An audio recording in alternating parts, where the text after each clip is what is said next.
Hi நமஸ்தே, நான் உங்க friend Jaya Srinivasan. Welcome to veggies recipe. இன்னைக்கு வந்து நம்ம ஹோட்டல் ஸ்டைல புசு புசு பூரி பண்ண போறோம். நம்ம வீட்டு குழந்தைங்க கூட கேட்பாங்க இல்லையா, நம்ம வீட்டுல மட்டும் ஏன் பூரி பொங்க மாட்டேங்குது அப்படின்னு. இனிமே நம்ம வீட்லயும் பூரி நல்லா பொங்க போகுது. அதே மாதிரி கிரேவி பாத்தீங்க அப்படின்னா அம்ரித்சர் கோல்டன் டெம்பிள் அங்க வந்து ஒரு கம்மி இன்கிரீடியன்ஸ் வச்சு ரொம்ப சிம்பிளா ஈஸியா ரொம்ப சீக்கிரமா ஒரு கிரேவி பண்ணுவாங்க. அது ரொம்ப டேஸ்டா இருக்கும். அதே கிரேவி வந்து நான் இன்னைக்கு பண்ணி காமிக்க போறேன். ரெண்டுமே வந்து நிறைய டிப்ஸ் அண்ட் ட்ரிக்ஸோட சொல்ல போறேன். ஸோ வீடியோ ஸ்கிப் பண்ணாம கடைசி வரைக்கும் பாருங்க. வாங்க பண்ணலாம். ஃபர்ஸ்ட் பூரிக்கு மாவு பசஞ்சு வச்சிடலாம். மாவு ஊற நேரத்தில் நம்ம அப்புறம் சைட் டிஷ் ரெடி பண்ணிடுவோம். கோதுமை மாவு 1 கப்பு, சால்ட்டு நமக்கு தேவையான அளவு, மைதா 1 table spoon, rava 1 table spoon, சர்க்கரை 1/4 டீஸ்பூன். நம்ம ஆட் பண்ணியிருக்கிற கோதுமை மாவு, உப்பு, மைதா, ரவா எல்லாம் ஒன்றா சேர்கிற அளவுக்கு ட்ரையாக தண்ணி விடாமல் மிக்ஸ் பண்ணிக்கணும். இப்போ கொஞ்சம் கொஞ்சமாக தண்ணி ஆட் பண்ணி மாவு நல்லா கெட்டியாக பிசைஞ்சிக்கணும். சப்பாத்தி மாதிரி சாஃப்டாக பிசைஞ்சிடக்கூடாது. ஏன்னா இதில் நம்ம ரவா ஆட் பண்ணியிருக்கோம், கொஞ்சம் மைதா ஆட் பண்ணியிருக்கோம். இதெல்லாம் கொஞ்சம் ஊறணும். இது ஊறினாதான் இந்த ஹோட்டலில் சாப்பிட்ற அந்த பூரி மாதிரி நம்ம பொரிச்சு வச்சு ரொம்ப நேரம் ஆனால் கூட அப்படியே ஃப்ளஃபியாக அமுங்கி போகாமல் நல்லா கிறிஸ்பியாக நல்லாயிருக்கும். கொஞ்சம் தண்ணி தெளிச்சுக்கிட்டு நல்லா மாவை கெட்டியாக பிசைஞ்சிக்கணும். மாவு நல்லா பிசைஞ்சாச்சு. இது ஒரு அரை மணி நேரம் ஊறட்டும். இப்போ நம்ம சைட் டிஷ் பண்ணி முடிச்சிடலாம்.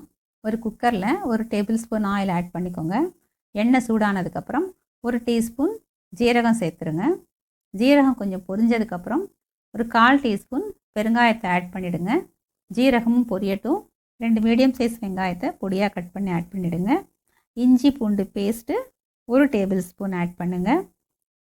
ஸ்டவ் சிம்மில் வச்சுட்டு இது நல்லா வதக்கி கொடுங்க. ஒரே ஒரு பச்சை மிளகாயை ஸ்லிட் பண்ணி ஆட் பண்ணிவிடுங்க. இஞ்சி பூண்டு பேஸ்ட்டோட அந்த பச்சை வாசனை போனதுக்கப்புறம் தக்காளி ஒரு 2 மீடியம் சைஸ் தக்காளியை பொடியாக கட் பண்ணி இதையும் ஆட் பண்ணிவிடுங்க. எல்லாத்தையும் மிக்ஸ் பண்ணி விடுங்க.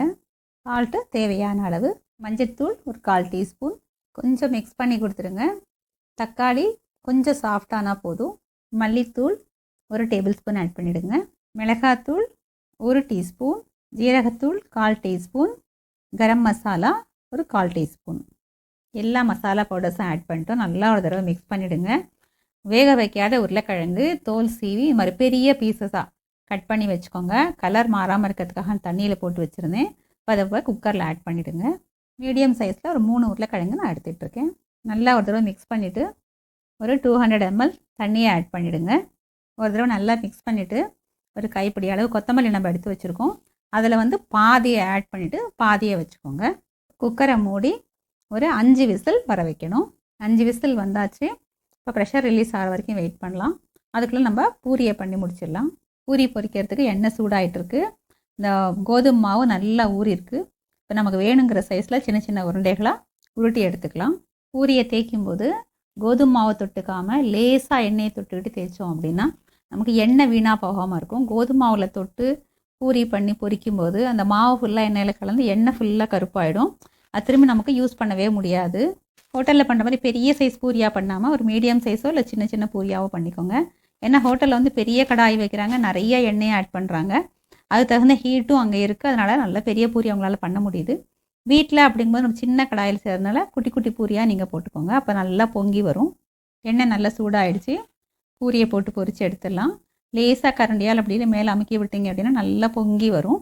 கொஞ்சம் லேசாக செவக்க விட்டு எடுத்துக்கோங்க. அப்போ பூரி பொங்கின பூரி அப்படியே ரொம்ப நேரத்துக்கு இருக்கும். 2 சைடும் செவக்க விட்டு இந்த மாதிரி எடுத்துக்கோங்க. எல்லா பூரியும் இந்த மாதிரி செஞ்சு முடிச்சிடுங்க. குக்கர் ப்ரெஷர் ரிலீஸ் பண்ணிவிட்டு திறந்துடலாம். இப்போ வந்து நம்மளோட உருளைக்கிழங்கு மசாலா சூப்பராக ரெடி ஆகிடுச்சு. நல்லா அந்த கரண்டியால் இப்படி ப்ரெஸ் பண்ணி பாருங்கள். நல்லா சாஃப்டாக வெந்திருக்கு. இப்போ இந்த கரண்டியாலேயே நமக்கு எந்த மாதிரி பீசஸ், எந்த சைஸில் பீசஸ் வேணுமோ அது மாதிரி இப்படியே கட் பண்ணி விடுங்க. ரொம்ப மசிச்சு குழக்குழன்னு ஆக்கிடாமல் கொஞ்சம் மீடியம் சைஸ் பீசஸாக கட் பண்ணிக்கோங்க. ஒரு தடவை நல்லா மிக்ஸ் பண்ணி விடுங்க. எல்லா உருளைக்கிழங்கையும் உங்களுக்கு தேவையான சைஸில் உடச்சி விட்டுக்கோங்க. கொஞ்சமாக சுகர் ஆட் பண்ணுங்கள். மீதி வச்ச கொத்தமல்லியை ஆட் பண்ணி நல்லா மிக்ஸ் பண்ணி சர்வ் பண்ண வேண்டியதான். நல்லா புசு புசுன்னு பொங்கிருக்கிற பூரியும் வித்தியாசமான ஸ்டைல் உருளைக்கிழங்கு கிரேவியும் சர்விங்க்கு ரெடி. நம்ம 2 ரெசிபியும் பார்த்தாச்சு. கண்டிப்பாக நீங்கள் ட்ரை பண்ண போறீங்கன்னு எனக்கு தெரியும். ட்ரை பண்ணிட்டு எப்படி இருந்ததுன்னு சொல்லி எனக்கு கமெண்ட்ல சொல்லுங்க.